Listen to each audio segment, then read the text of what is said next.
Hey guys, Luke here and welcome back to episode 8 of my FIFA 16 Road to Glory, and in this episode we're picking up right where we left off in episode 7, and that was the draft mode. We had won the first 3 games, coming on to our last game of the draft mode, which is against this guy. I didn't catch his name, but his draft team is actually a very, very good one. He hasn't really gone for a chemistry sort of side, although he's done his best obviously, but he's got Neuer in goal, which is a huge thing. He's got Guy at left back, which sort of matches our pace. He also had like inform Port, he had inform Neymar, he had Ronaldo, and he had Royce both in form as well, I think from memory. So he had a lot of really good players, James Rodriguez I should say, as well. And we move on to the very first sort of action in the game. Obviously I showed before making the same subs as we do normally, but it's all been him so far, and I've got to say this guy was a very, very good player. We've been pretty lucky so far to not concede, although we it's not been total domination, but obviously, yeah, like I said, dude probably does deserve a goal at this stage, and he might just get it right here as we end up giving away a penalty, as we have done many, many times in this draft mode, and just as of late, just giving a lot of penalties away in that sort of fashion, in terms of coming over and just barging someone completely off the ball. Now right here, Douglas Costa, someone who I'm not completely thrilled with. There's a few players in here who I was a little bit disappointed with how they played, but I'll get to that in a later date. I did find, however, Ronaldo was pretty much kept pretty quiet. Now, I've got to say, another big fault I found with this side is in terms of the formation. Felt very exposed at the back here, but you can see, although he's getting chances, we're getting some chances too. So it is only 1-0 on Ronaldo. Here's a free kick here. We know how good Ronaldo is, and I can bang in a free kick every now and again. And we do we cannon it off the post, I think it was. I do believe the keeper got a touch to it, but I think in the end there was a ball that hit the post there. But right here, he's got him counter-attacking. See here, we're just exposed at the back once again. It's Neymar up against Royce, and Royce has got to start him, and Royce will finish the ball straight past Valdez. Valdez isn't particularly a great goalkeeper as well, but overall I think this guy just happened to have a better side than me, and at 2-0 he goes straight up, well, pretty much very, very quickly. And right here we just completely stuff it up. Abdenor, I tried to play it out of the defense. I didn't want to try and boot it away because of the scoreline and because of the time remaining. We need to take advantage of every opportunity we had, and right here it just blows wide open here. Cristiano Ronaldo makes it 4-0, and I mean 4-0 probably not a great representation on what the game was actually like. He just happened to score a quick bunch of goals all at one go. Thankfully we do get one back there. It is through our Ronaldo this time, and we'll be looking to try and pick up another goal. But you can see here, we'll try our best, but once again you just see we had so many players forward, and that's also another thing that really screwed us. Now in my proper side, if we went down, I would put it into attacking. I'll put it into attacking on this, and like I said, we're left exposed at the back there, so didn't really work out too well for us. Ronaldo is brought down there on the halfway line. Maybe we would have scored, maybe we would have got it to 5-2. That would have been quite nice. Sorry, I just had to sneeze there. Sorry for the little bit of a pause there, but would have been nice if we could have scored there. He did get a red card, but that doesn't really help us in the end, because we had probably, like, I don't know, not even a play left. Probably would have kicked it and finished, but yeah, a really disappointing loss, and that's our first loss, so it is quite disappointing to lose that way. But I believe in FIFA 15 I also had my undefeated streak be in a similar fashion as well. But yeah, I really don't think 5-1 is an accurate representation of that game. However, I do think the guy did deserve to win 100% there. But a reward for getting 3 games in was the premium gold pack and a jumbo players pack, I think. So I was pretty happy with that. I was kind of expecting big things, and the first one we see there, I think, was the all players pack, whatever. It was god awful. And then moving on to the other pack, another awful pack. So basically, it looked like we were going to get something awesome, but really we got 1 gold pack, an extra gold pack that is, and we got 1,000 coins. That was really it, and a bunch of contracts. And right here, Ginter is probably the one who sells for the most out of all these guys. Also David Villa as well sells for a little bit.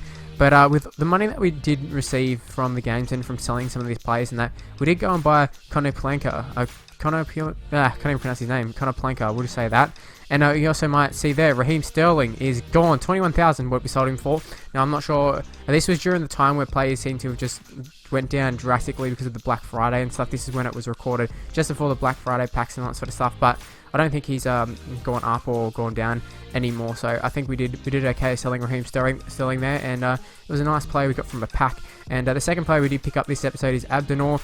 We did have him in our draft side. Now you might have realised, he made a bit of a mistake. I made a mistake with him, but it's a whole different ballgame having 3 at the back compared to the 4 at the back. We've got lots of cover. DeMarcus is very fast. We can cover him, and he is only a depth signing as well. So we're looking to go straight back into the divisions. I actually forget what division we're in. I think we're in about Division 7 at this point, playing this game. So, I mean, still definitely winnable games there. But the only thing is, at the time of playing this game, I hadn't played for maybe like a week or so. So I wasn't sure if I was going to come in rusty or if I was just kind of come out firing. I wasn't really sure. As well as we did rest a few players as well, I think. A little bit of a rotated squad there. Saw Mensah was the one who actually scored the goal. Rodrigo on the ball right here, and is 1-0, I should point out, as the ball was in the back of the net. Did get quite lucky, but there is a free kick right here.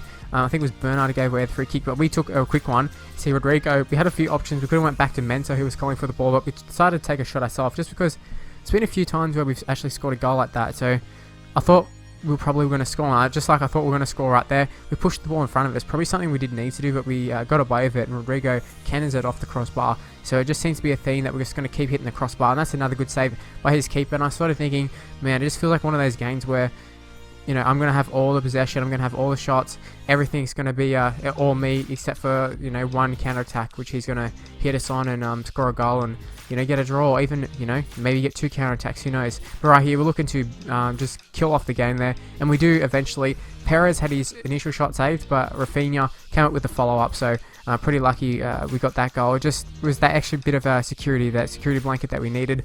And you see right there, we didn't stop piling on the pressure. That was the common theme. It's a lot of highlights in this one, and that's just because, you know, there was lots of great saves from his keeper.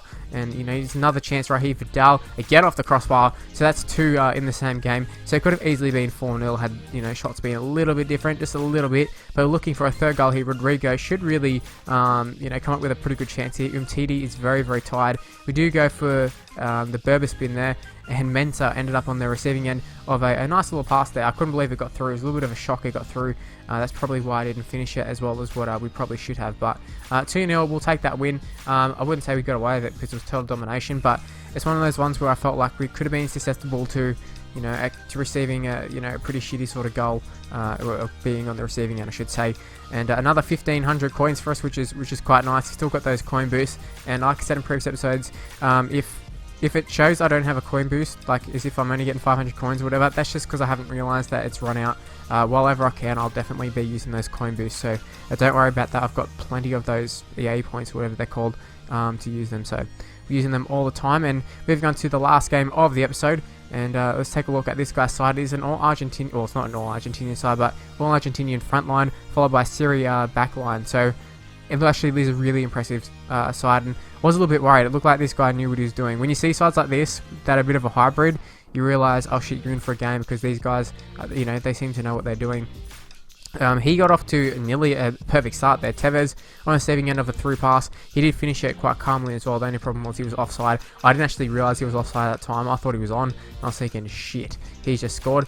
And then you see Pereira and Melo, they're sort of linking up there, but it was a last-ditch tackle from us. And then Koke for us comes up with a pretty, you know, decent little move until the finish. He actually has got a pretty good shooting, Koke. So should probably be looking to take advantage of his sort of long shots in those sort of situations. Just hasn't really worked out as of yet. And Mensah, he's still on the side there.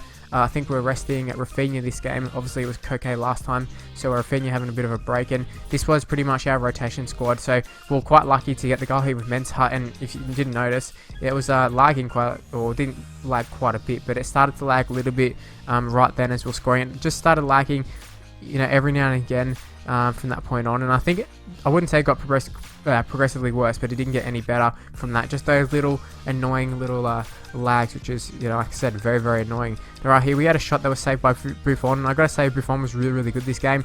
And it does see Gomes go up, and Buffon makes another clean save, which was quite frustrating. But we did end up winning 1-0. Now, it might not seem like there was a hell of a lot of sort of highlights or whatever, but it was definitely a tough game. I gotta say, you know, this is probably the toughest episode we've had. I know we ended up picking up a victory, and it looked kind of comfortable there, but definitely felt like this guy was hard to break down. He kind of was a one-trick pony. I can't even remember exactly what he was doing, but I remember sort of realising, you know, not too far into it, but I just couldn't score a goal. He was good, and once again, I was thinking he was going to hit us on the counter and score a goal with, you know, Tevez or something. I mean, he did score with an offside goal, which was, you know, fractionally offside probably.